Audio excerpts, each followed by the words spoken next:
Donald Trump's administration is already off the rails, and he hasn't even been inaugurated yet.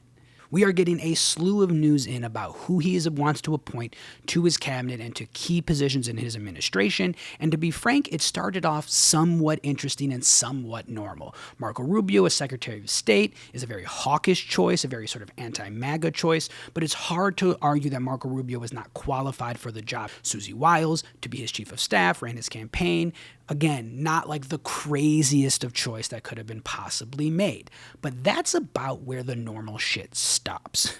Donald Trump appointed this guy, Pete Hegseth, a Fox News host, Secretary of Defense. Let me say that one more time. A Fox News host is now the Secretary of Defense. This is an insane choice. But the insanity doesn't stop there. Today, Donald Trump selected Matt Gaetz, Republican Congressman Matt Gaetz, to be Attorney General of the United States. If confirmed, and I think it's kind of a big if here, Matt Gaetz would be in charge of the federal agency that has spent a year investigating him for alleged sex crimes.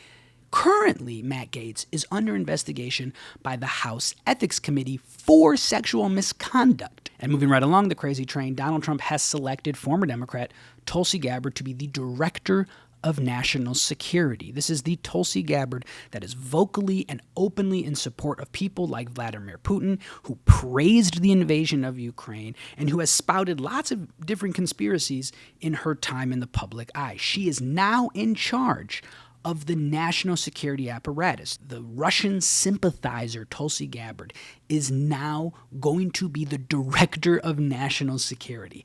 I am not sure there are words for how insane and how dangerous that is.